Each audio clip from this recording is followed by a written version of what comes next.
Hello, everyone, and welcome to Inside Denago. I am going to be your host today, David Garibyan. I am the general manager of Denago Power Sports.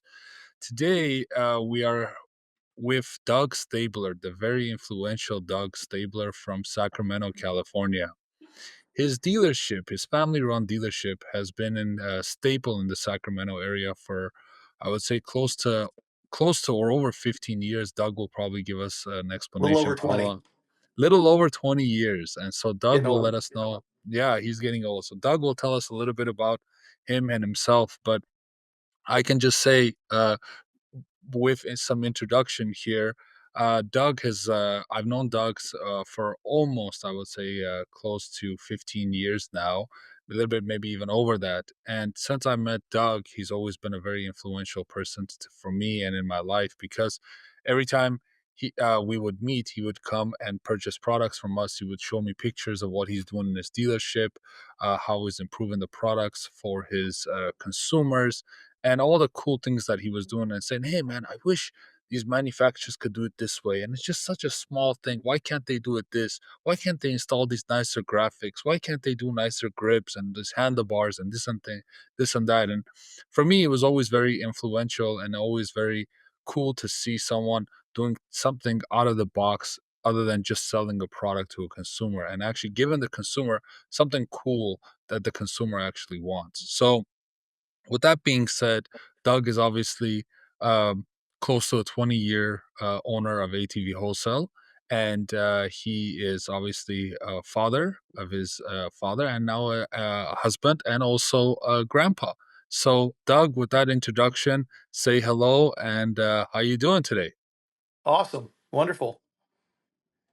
Great, great. Well, thank you again for such short notice for joining us today. And, obviously, this is our first one of Inside Denago, and I couldn't think of someone or anyone better than Doug Stabler to do this interview with or this podcast with Thank you. because yeah, because you've been such a good friend to me and a person that I've always looked up to. And so I was like, you know what? Doug knows a lot about me, and I know a lot about Doug. So I think we should have him on first. So, welcome, Doug. Thank you for having me. So I guess, Doug, let's start off with how you started in the motorcycle power sports industry and what kind of led you to this business and this industry. Oh boy. It's kind of a long story, and I'm a real good talker, so I hope your listeners have lots of time. Definitely. So I come from a hillbilly background back in Kentucky, but we had lots of land, and all the kids had motorcycles, and we didn't have ATVs or go-karts back then, but we had to build our own stuff. And so I've always been an enthusiast, a rider, always been around motorcycles all my life. Got into the automotive business for many years here in Sacramento, California. And after a lot of years of doing it, I enjoyed the cars, but I didn't really enjoy the industry because there was so many sloppy hacks and terrible people all fighting for the same customer. And it was just like a war. And there was so many regulations and inspectors, and it was just a pain in the butt. So I got out of that, and I had a real estate company for several years, and then I knew that real estate was eventually going to go down back in early '04, and I started taking trips over to China. And I found an amazing industry over there and started importing a few things and getting to know how to import things from there to here and who to talk to and who makes good bikes and who makes terrible bikes. And very quickly, I ran into the Tao family and then eventually you. And you started in sales. And one of the things I liked about you right off the bat was you're not just another guy that is there for a paycheck. You enjoyed motorcycles, ATVs, dirt bikes, all this kind of stuff. You were an enthusiast, a rider, an owner, and I'm the same way. If I don't enjoy something, I'm not going to be the best salesperson at it. And I it shouldn't be my business if I don't actually like it. So I know a lot of other people in the industry that they're doing okay, but they don't really ride, they don't really enjoy them, they don't really care about them. and I think that's a downfall for them. If you're not out on the weekends with your friends riding, and then when you start getting married and having kids, taking them out too, if it's just not your thing, it's like me trying to sell staples and paper clips and stuff. I just don't care about it. It's a business, but I don't really like it.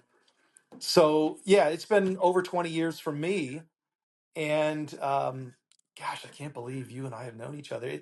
If you've been in the business for 19 years, that means you and I have known each other for coming up on 20 years. That's I right. got a little gray and you're getting some gray. Man, That's we were right. young guys when we got into this. We were just married, and wow. Yeah, my kids are now what, 29 and 30.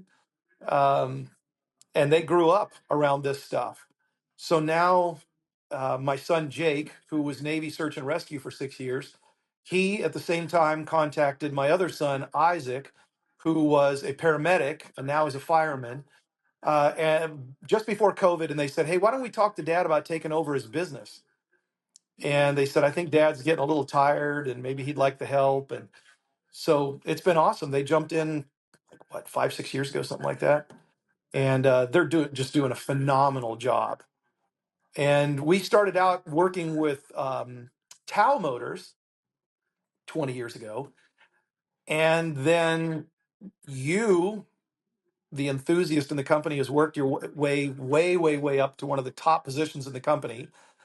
They gave you an unlimited checkbook and said, "Make us a wicked product," and you came up with Denago. And it kind of reminds me of, like, Toyota was a good product, but then they said, "We need to go a few steps above. Let's go and make Lexus." So Denago is kind of your Lexus line. And yeah, I mean, it's been awesome. We've been selling it for a little over a year now. And what changes and differences you guys have brought, your enthusiasm, putting Zerk fittings on pivotal points. Wow, what a great idea. And then putting like an engine on a cradle with four rubber pads to absorb some of the vibrations. Another great thought. Instead of a carburetor, fuel injecting it. Amazing. A lot of these things that you've done to it, color matching the grips to whatever the body color is. Just tons of stuff like that you've come up with. It's like, this is the way it should have been all along. And I know you've been fighting for it, and now you finally got it. So amazing. Yeah, definitely I can say amazing, and it's been a hell of a journey. I think for me and you, Doug, if you were to tell us, going to that 20-year mark, that 20 years later, it would finally take us 20 years later to make those type of products that we dreamt of 20 years ago to have, and now to use and to sell, I think would be kind of a dream, because even then it was a dream to us. Like, hey, you know what? Uh, these people, the manufacturers, would never understand it, but they finally, I think, 20 years later, they understood that they have to give the people who sell the product the input to design the product. I think that's the Yeah. most important thing. And so I think for me, it was always a natural progression of wanting to do better in my career and to build a better product. That was always the Yeah. thing for me. And I You've done you and it. I, we both saw the weaknesses in the product and the misses in the product and the things that could have been done better. And we were like, at some point in time, you were like, I think the mentality was that, hey, if the manufacturer doesn't do it, I'm just going to do it myself. And that's what you were Yeah. doing. And so, but then finally the time came where enough trust and enough responsibility was given to me by our CEO and his family, that they said, hey, you know what, David, why don't you go ahead and run with this, and let's make something really cool. So, definitely an amazing trust that they have for me. And I wouldn't say unlimited budget, but definitely pretty close to unlimited budget. And Yeah. I'm definitely thankful for that, and it's been a quite an amazing ride so far. So, with that being said, Doug, now that you've been in this industry for 20 years, and then now that you've seen um, you've seen how industry has changed, how things have changed, and now that you're bringing in your kids into this, your sons into this, how has that kind of changed for you to kind of step back a little bit and to see them take the reins and kind of run the business and kind of go to the next level, as you could say. Well, I think when I was younger, I worked for a Budweiser distributor here in Sacramento, and I looked at the family that ran that and their kids that were also in the business, and I kind of saw the people who were in sales and warehouse, and then the management, and then the CEO of the distributorship, and then their relationship all the way up high to Anheuser-Busch itself, which would be massive factories where they're manufacturing. And I kind of watched and was trying to figure out the different jobs and necessities of each one of the people from the top to the bottom. And I'm seeing it kind of unfold here with us. So I used to be one of the guys down on the ground, the grunts, the infantrymen on the front lines for many years here. And now that I'm able to step back and I'm not having to be out on the sales floor as much, I can look at things from a higher level, looking down and making larger picture decisions like real estate, like expansion to other cities, things like that. And then working together with you if need be, if you need anything from me anymore. I think you pretty much got it. But just talking to guys like saying, we know that we get a lot of customers coming in the door and saying, I wish you had this. Why doesn't this vehicle have that? Do you have aftermarket this or that or the other thing for these things? And we're trying to fill those little gaps and then send that feedback back up the line, back up to the very top to the manufacturer, which is basically going through you. And you're able to let the factory know, hey, can we do this? Can we do that? And so, yeah, it's been kind of interesting to be in the different positions over the years. And as I get my gray hair, I've kind of moved through all the different positions here in the company. And it's fun. I don't think I really saw it when I was younger and just getting things started. But as you get older and I'm getting a little relief and other people are taking away some of the hard work from me, that I can start looking at other things. And Denago's been, that's what we wanted from the very beginning. Because I mean, I equate that more with, if you are a person who says, look, I've had Hondas and Yamahas all my life, and that's what I'm used to, but this other cheap stuff coming out of China is not what I want. Well, Denago's here. So if you're wanting really good quality stuff, but at a great price, you guys hit all those nails on the heads. And that's what we needed. I mean, that because of that, we're selling the heck out of it. When you can give them all the different things, really good price, really good quality, really good service. I call anybody over there and say, hey, I need this part, that part. Boom, I got it in a couple of days. I have technical questions. I can call you and several other people in the company, and you guys go, yeah, yeah, yeah, this is easy. Here, do this and this. Boom, problem solved. That's what we got to have. And the companies we've seen over the years that fail, they got no parts. They got no technical information. They got no inventory. They're missing on everything. And the quality of the stuff wasn't good. And so, yeah, you've been able to whoop the pants off everybody. Well, I mean, Honda and Yamaha are probably pretty nervous these days.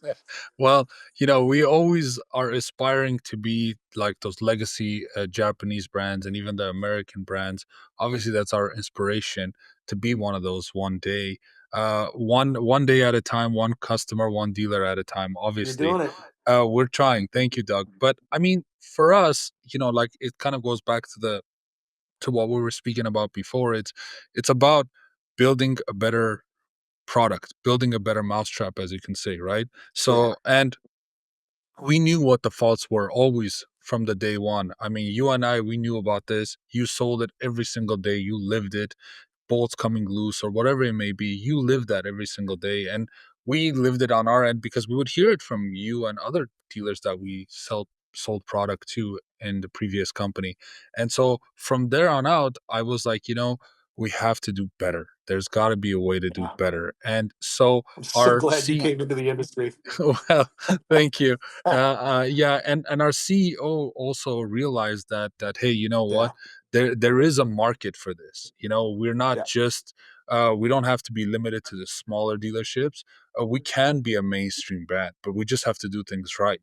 And that all obviously starts with funding and having the right type of funding, because if you don't have that type of funding to start a Exactly. venture like this, then you really are going to be missing those points that you just relate to us. But from me, and also the ownership standpoint, our CEO was ready to commit to serious amount of funding to get this project to get started from day one the correct way, you know.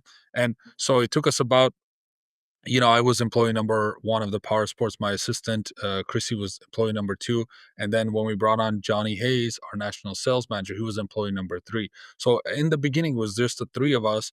And we were, going back and forth with lending companies, with distributors, and all sorts of people, and dealerships, and just strategizing on how we exactly want to do this. So it took us a little bit of time to get to that point where we're ready to go to market and bring these vehicles and sell these vehicles. And then it just kind of slowly started building up from there. But we really did take our time to make sure that we were going to be selling a product to consumers and to dealers, that this product was the best we could do with what we have, you know. So that was kind of the mindset behind Denago Yeah. is, hey, and also our slogan, right? Discover the difference, discover the what makes Denago different. So anyway, so that was in hindsight, and also our thought of what we were going to do with Denago. So now, Doug, I since this podcast is mainly about you and your dealership, so I wanted to ask you, over the years, which brands have you sold in your dealership? Oh, we've tried a little bit of everything. A lot of the companies that we tried at the very beginning are long gone. They came into the market for so many years and then they just failed, bankrupt, whatever. Oh boy, I actually have a business card folder that has, I think it's four business cards high and two wide, and it's completely full of business cards from people who are no longer in the business. I take the business card out of the folder that has the people who are in business, and I move it over to the other side to the one that these guys are gone. But it's kind of a walk down memory lane looking through it. So we sold Coolster for many, many years, Yes, but they don't seem to have California approvals anymore. Um, oh gosh, who else was? And their stuff was okay, for the time. I can't say that they can compete with you now, though. It's Denago is just light years ahead of everybody. So even if I mention these other ones, I almost feel like I shouldn't mention the names well, because you guys have just you're the industry leaders. And I'm not saying that because I'm on your podcast and you and I are buddies and all that sort of thing. But really, I mean, it's come out that way. Apollo, we've been selling Apollo stuff for sure, years. sure, But the problem with Apollo is a lot of the time you can't get parts. So that's a big negative, and we've heard that from dealers all over the country, that they've said we stopped selling their products because you can't get parts. They just don't care. So those have been some of the issues with a lot of the Chinese companies. And I remember I would go over to China and I would be at the Canton Fair and I'd come over to your factory and lots of other factories and say, guys, we really need parts. Really? Why? What do you mean, why? Just sell the vehicles. Well, but people drive them for years and they break them and they crash them and I need parts. And they just didn't get it 20 years ago. And so I used to say, okay, look, when you're filling up my 40-foot container, how much space are you going to have in the top, headroom in the top of the container, between the top of the boxes and the top of the container? Like 18, 19 inches. Okay, here's a whole list of parts I want you to stuff inside there. And so we had to do it that way. And we'd fill up the container literally to the top. And then when we'd get the containers, we'd have all these parts there. And people would come from all over the country to us to get parts because nobody else had parts. And then the next thing was, I need specialty tools for removing clutches, for removing stators, and all sorts of things. And they'd say again, why? Because I got to fix these things. that's I got to right. pull a clutch. I got to pull a stator. Come on, are you serious? Yeah, And so we started getting tools.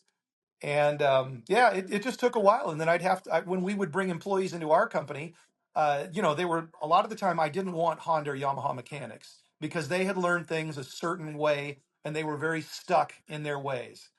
And I don't want them coming in with that. So I would just say, have you ever done the brakes on your own car? Are you mechanically inclined? Okay, that's all we need. And we'd bring them in and we'd have to teach them this is how we do it. And we would have to teach them with our parts and our tools. This is how these things come apart, go back together. This is how you tune it.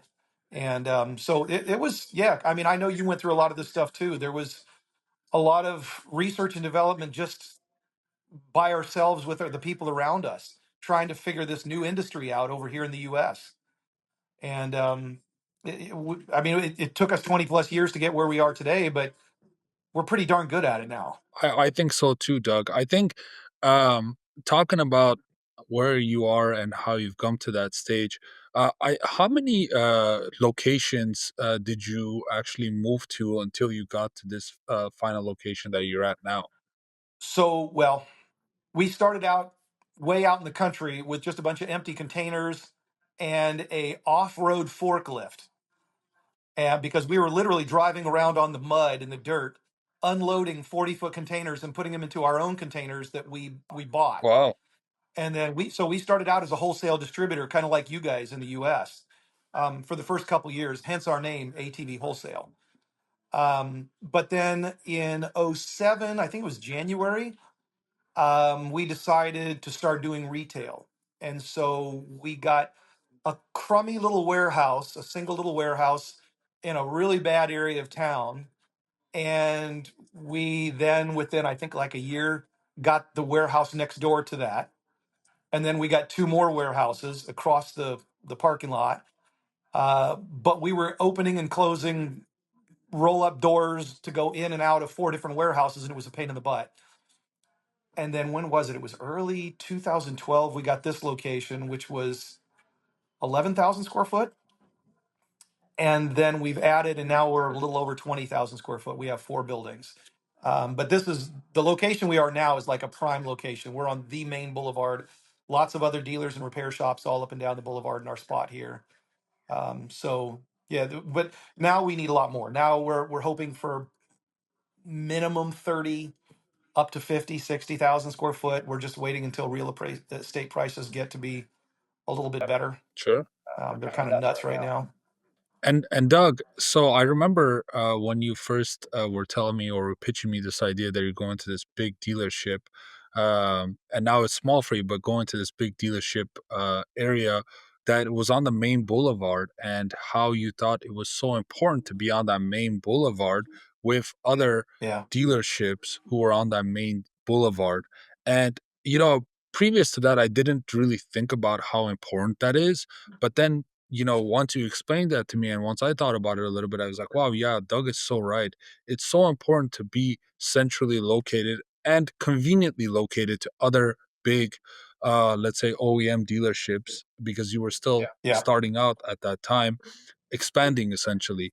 And then you told me, hey, Yeah. Dave, you know what? I'm I'm getting this big place on a main boulevard and I'm going to invest a ton of money into this business. We're going to paint this custom mural on the back end where it's just me and my sons riding in the desert with our ATVs, and I'm going to have a We did it. dedicated showroom. I'm going to have a dedicated parts room. I'm going to have a displays area for apparel, a see-through service area where customers could see through and see what the techs are they're doing on their vehicles. Same thing in parts. We did a 60-foot long jewelry case so they could see the parts under glass with bright lights, but they couldn't touch it or steal it. That's right. That's right. And that's worked out great. Oh, I think, it was very refreshing to see that because, I was, you typically when you thought about the large OEM dealerships, the Japanese OEM dealerships, they have that. All of them usually have that type of thing.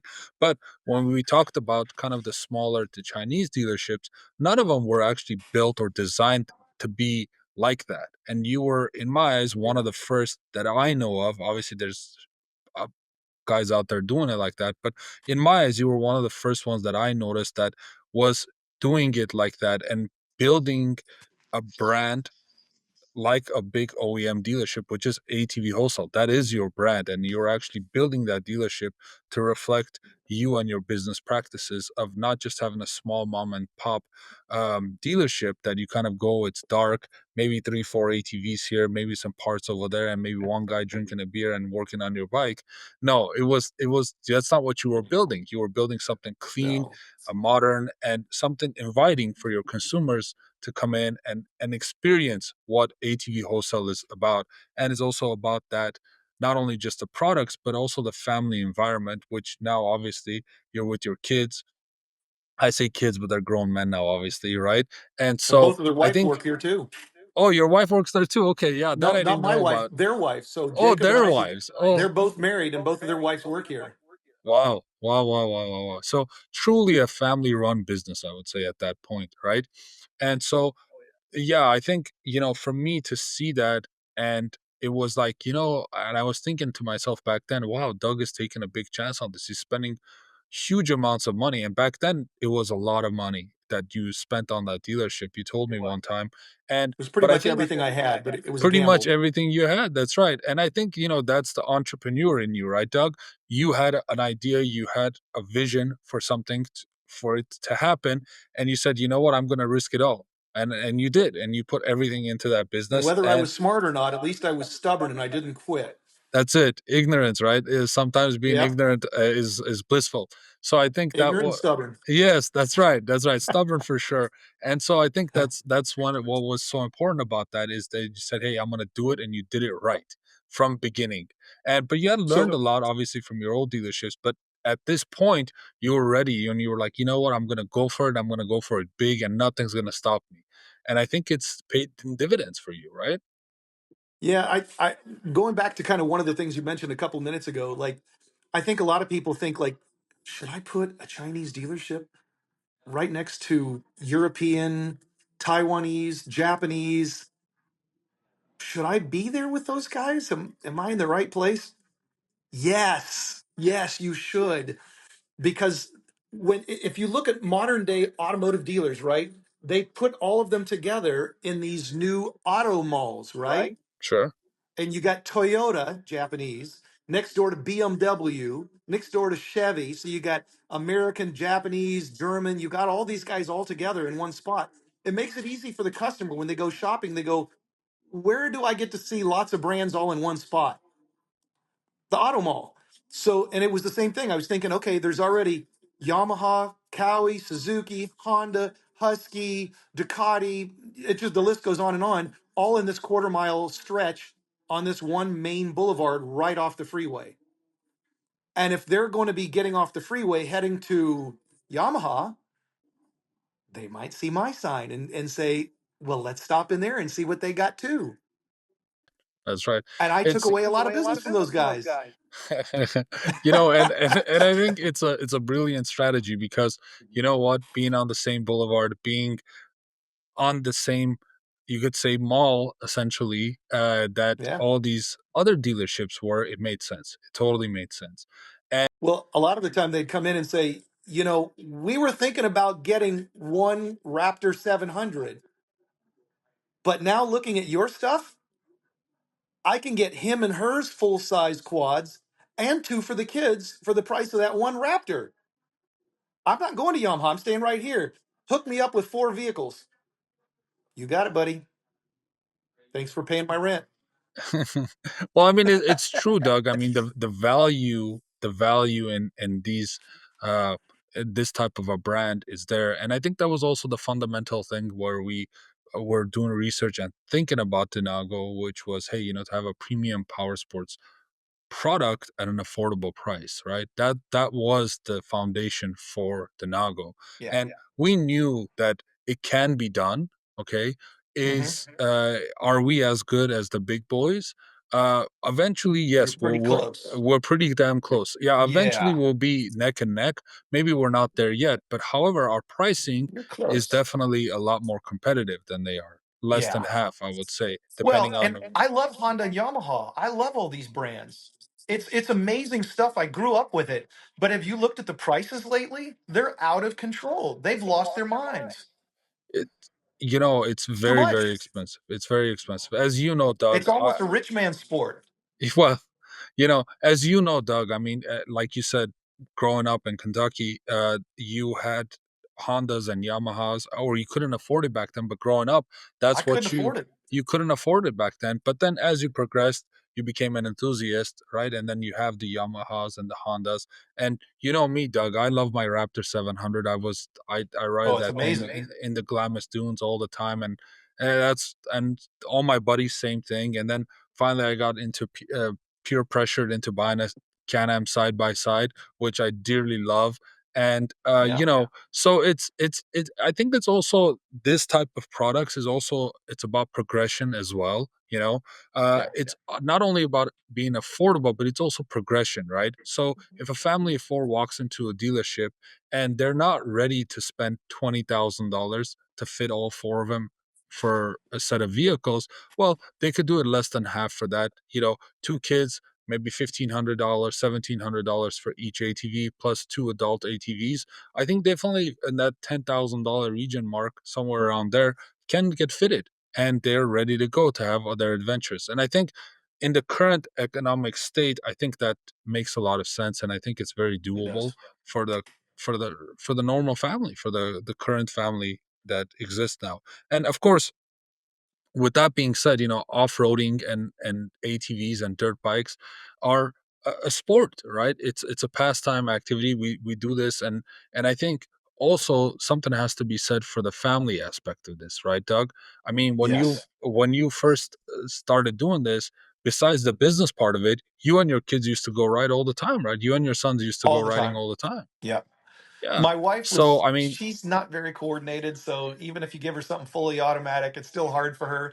She doesn't understand balancing and standing up. But she would go with us and she enjoyed it.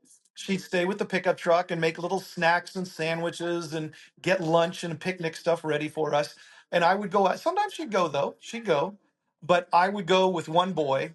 I'm on my vehicle, they're on theirs. We had quads and dirt bikes, and we would go out and go riding for the whole entire day, exploring places out in the mountains, and go for 30 minutes or an hour and then come back, and mom's got more tasty bits ready for us to sit down and relax and have something to eat. And then I'd go with the other boy or she'd go with the other boy. And I mean, we've got pictures that from, when the kids were little tiny guys all the way up until now. We had a great time as a family. It was I, I was never a baseball guy, a football guy, basketball. It just wasn't my thing. I'm illiterate with that stuff, but I'm a motor guy, and my kids loved it. And we come home filthy dirty at the end of the day.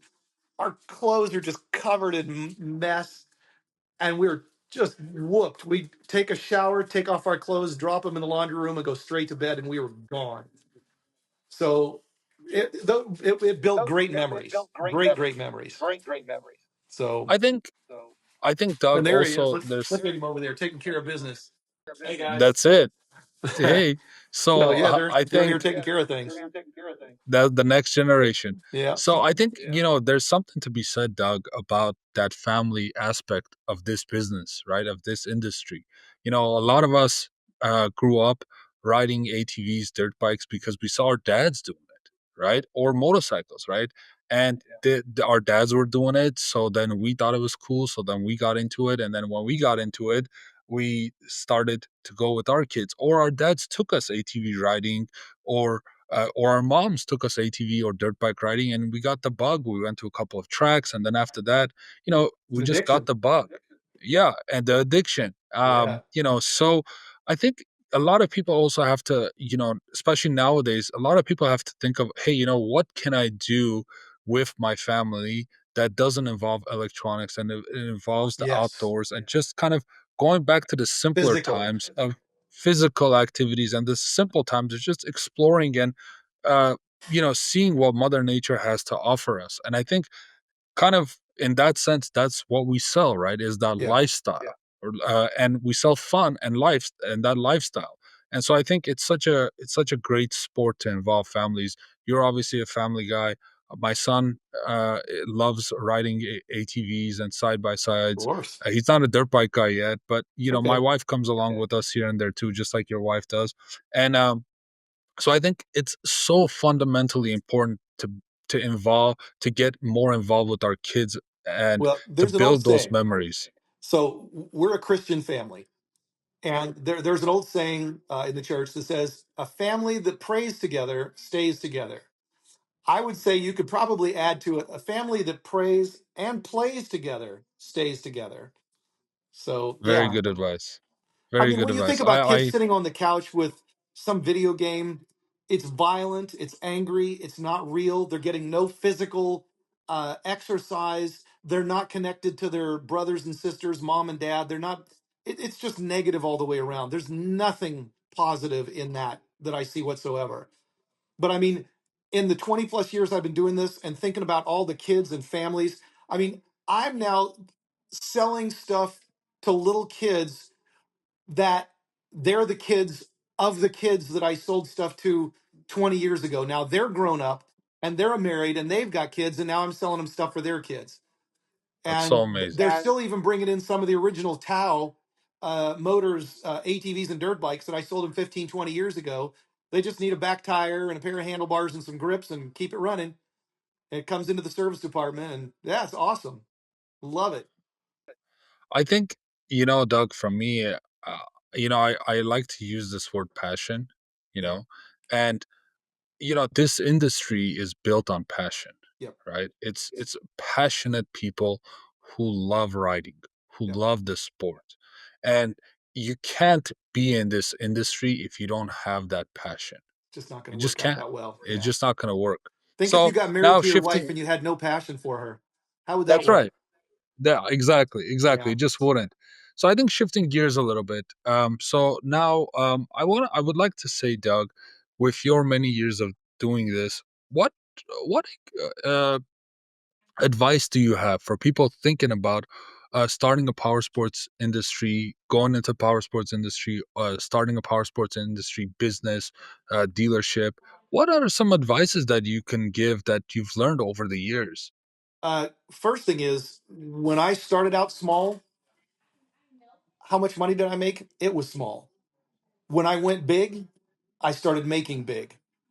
So that's really important. I mean, if you can borrow the money, save the money, whatever you can do, get a large building on a main boulevard where everybody can see you. Not a building that's a football field back from the street, but something that's shoved right up there in their face. So when they're driving past you, your building is right up at the front. Uh, Also, lots of parts. And I would say what we did, the idea that I came up with really, really worked. I've been hearing people compliment it from the day we built it back in early 2012. Um, the the 60-foot long or longer custom made jewelry case, like you're going to go buy a diamond ring for your girl, where nobody can reach in and steal it. They can't touch it, but it's under glass and there's bright lights on it, and all the parts are sparkly and clean and well laid out. I could take you for a tour out there if you want to take a look, or we could toss a picture up and show the people what it looks like.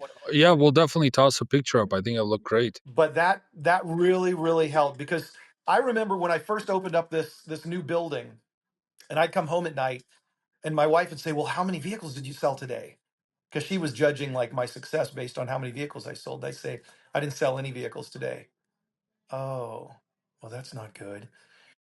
But I did $5,000 in parts today and $3,000 in service. Oh, yeah. So when those guys out there who are thinking all I want to do is just have vehicles on the floor and sell them and not have service, not have parts. Oh, and don't forget riding gear. Sometimes we'll do an awful lot of money in riding gear. You need all four departments: parts, riding gear, service, and sales. And you need to have really really friendly people in all of those departments that are willing to work with people and be kind and forgiving and helpful. But I mean, when you look at all those departments, they all add up. And if you're not going to have those other departments, you think I'm just going to sell vehicles, and when they come back and they need something, I don't really care, I'm not going to help them, send them somewhere else. That's a disaster. You're not going to make it. Yeah, that's just, you're trying to commit suicide business wise. So yeah, you need to have all of those. There's been many, many days where those other departments held up the company and paid all the bills that day and then some. even with no vehicle sales. Parts is a very intricate part.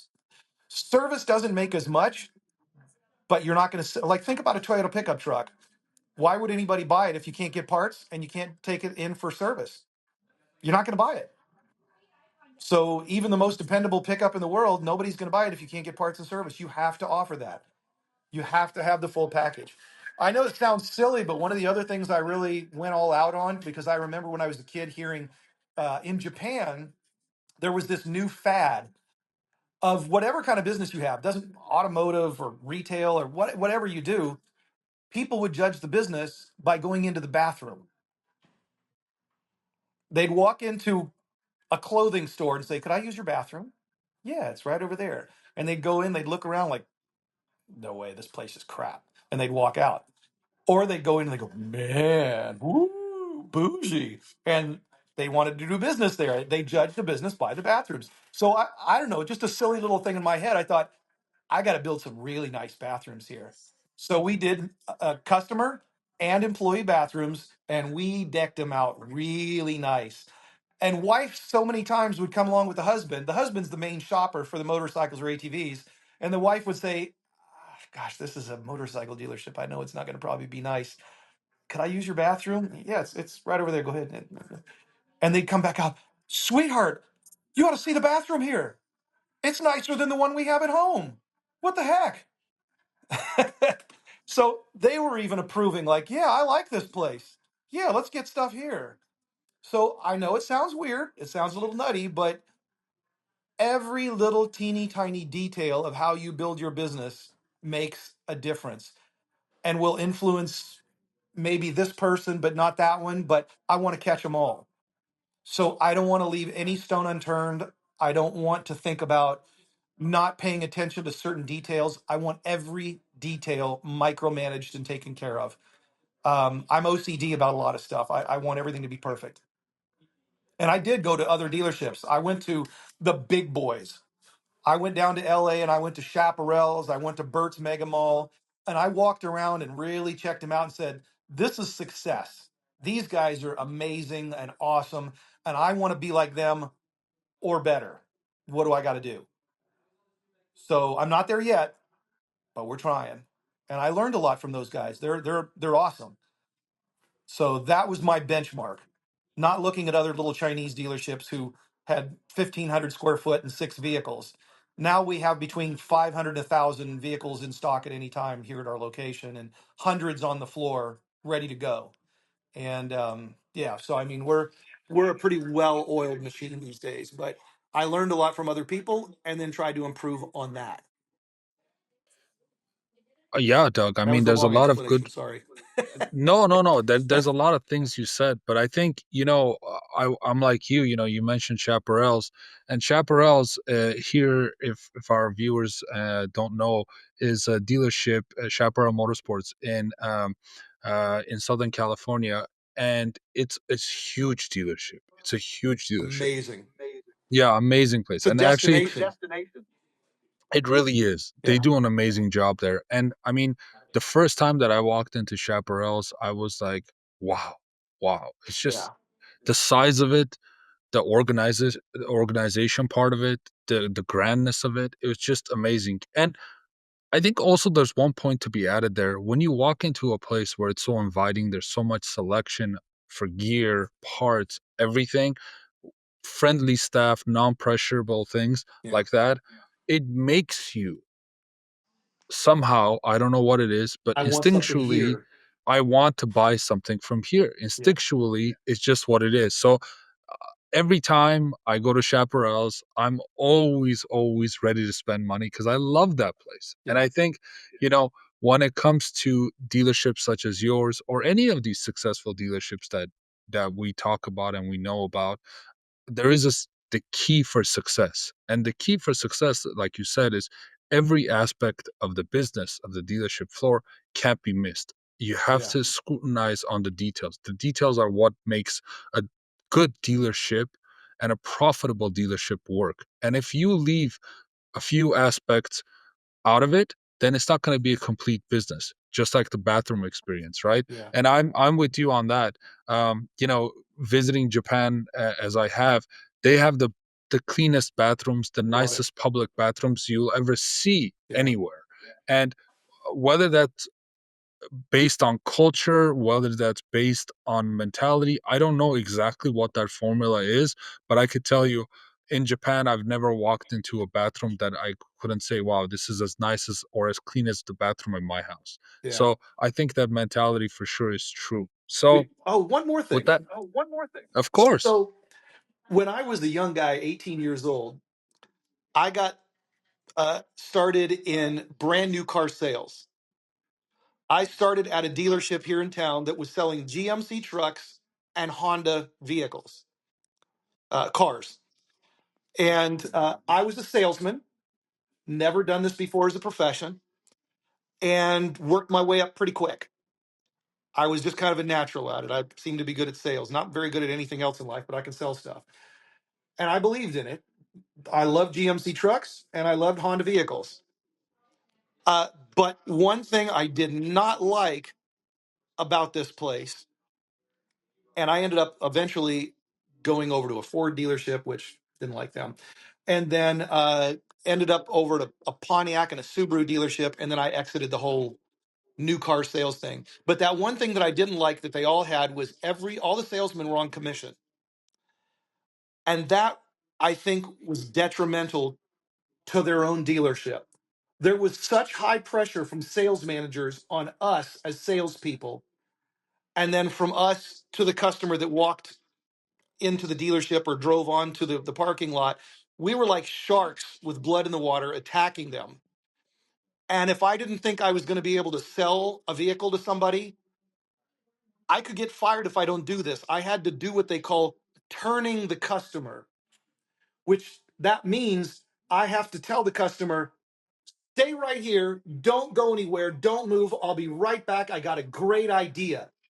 And it was like a psychological thing. These people would like freeze, like, oh, okay. I just told them, don't move, stay right there, don't go anywhere.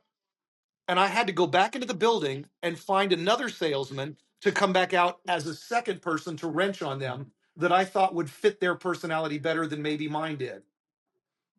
So to get them to commit to something. And I thought, what a crappy way of doing it. And there was these bad feelings between the salesmen. We were always like, that was my sale. That dude was in talking to me yesterday. And we're just arguing and bickering all the time. It was terrible. And I always said, I'm never going to go back into vehicle sales ever again unless I own the place. And years later, I did own a car dealership over on that same boulevard. And I didn't pay commissions to my people. I just decided I'm going to do a good pay structure. Depending on how well you're doing, you get a nice normal paycheck every month, whether you sell or you don't sell. Of course, if you don't sell anything, you're out of here. But you got to sell. But it's not your paycheck is not going to be based solely on how many you sell. And so, like our motorcycle dealership, everybody out there gets paid really well. And we have a wonderful break and lunchroom where we feed them, and we have all kinds of we do barbecues, we do we have a refrigerator and freezer full of food for them so that they're never hungry. We give bonuses at the end of the year. We do all sorts of like paid vacation at the end of the year. We shut down for 2 weeks, send everybody home with pay. So we look after our people. There's not the pressure on the customer. There's not the pressure on the salesman that salesman has to be connected to that person if they come in the next day. And it gives it a family feel. Like, just come visit us anytime. If you're ready today, great. If you're not, doesn't matter who you see tomorrow when you come in. Any of us can help you, and that makes a difference. No I pressure. I think you I think you're definitely right on that because, again, kind of going back to the whole chaparral thing, right?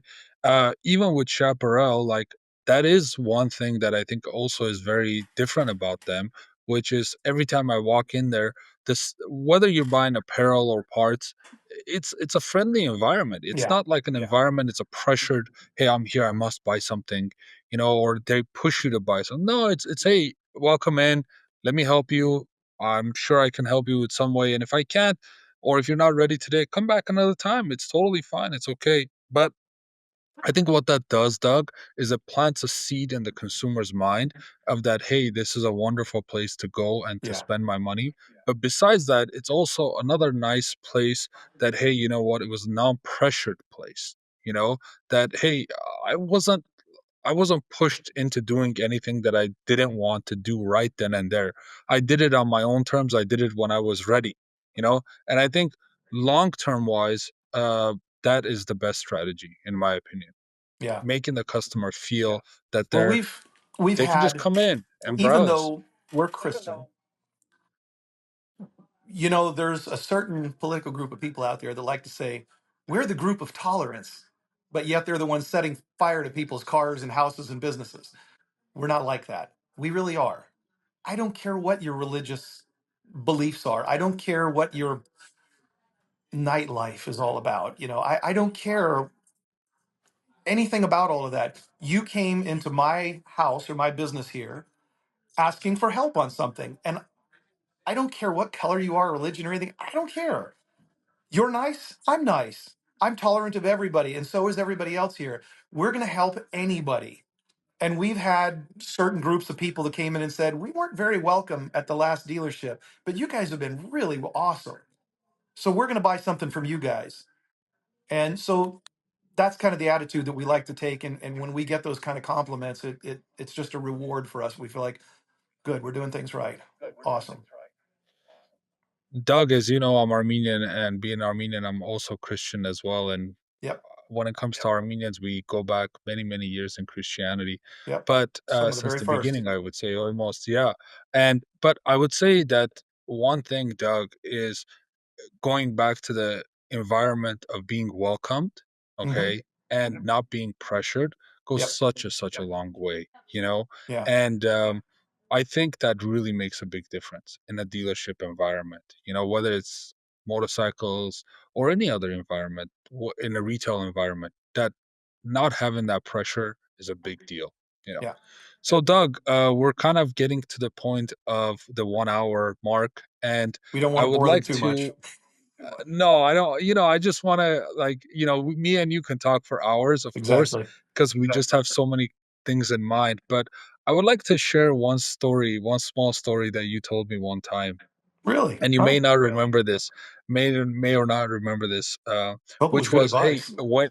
Yeah, it was very good advice, and it stuck with me for a long time, which is what you told me, said, "Hey, when you had your car dealership, when a consumer would walk in, okay, and then they would sit in one of your cars, and the touch and the feel and the smell of that car would influence on how and why they would or wouldn't want to purchase this vehicle." So for you, you told me, "Hey, Dave, when you get in a car, when you first put your hands on the steering wheel, when you smell the car's interior, you feel the seats, you feel the center console, all those touch points, all those tactile type things make a big difference, and also having a clean, nice car makes a big difference." And so you told me that, and I really, really, really thought about that a lot. And so when it came to our motorcycles, our ATVs, I wanted to do the same. Like touch points and visual aspects of those vehicles were very, very important to me. Yeah. And talking about grips, right? That's the tactile type thing, Yeah. which was that you put that in my head, hey, it has to feel good, it And you has to did look it. good, right? Yeah. And so that was the inspiration. This is the guy who Awesome. inspired all that. So Glad I was Doug, of I some want to help. say, yeah, well, a lot of help. So, Doug, I want to say thank you for joining us today. You are an ever inspirational person, Thank you. always positive, always a nice guy to talk to, always great for advice.